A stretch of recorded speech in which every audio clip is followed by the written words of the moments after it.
ભાઈ હવે પહેલી વખત આખા ઇન્ડિયામાં કોઈ એવી ઓફર આપી છે કે એસ કેપિટલ વાળા ભાઈ જેટલા લોકોએ લોગિન કર્યું એ તો પૈસા ગયા ખાતે જોઈએ, પણ શું તમે પાછા આલવાના છો? પ્રોપર્ટીમાં અગર તમે લોન લેવા આવો છો ને તો એનામાં અગર તમારી લોન નથી થતી તો અમે રિફંડ કરી દઈશું લોગિન ફી. શું વાત કરો છો?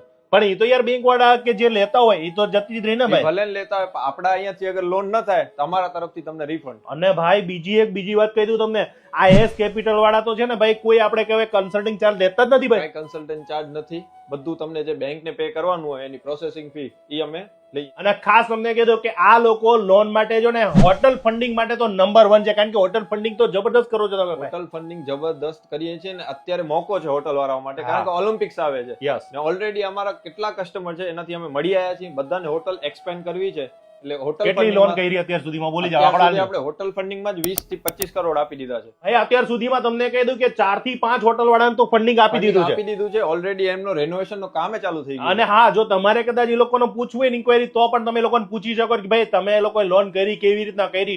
એટલું ઈઝી કે અત્યારે લોકો છે ને રેફરન્સ થી આવી રહ્યા છે. આ વિડીયો એ લોકોને મોકલી દો કે જે લોકો હોટલ ચલાવતા હોય, હોટલ લેવી હોય, ખરેખર આ હોટલનો ધંધો કરવા જેવો છે, કારણ કે બેઠા બેઠા શાંતિથી આપણાને આવક ચાલુ રહેવાની છે. અને ખરેખર કહું છું એસ કેપિટલ એટલે હોટલ ફંડિંગ માટે નંબર 1 ને ભાઈ.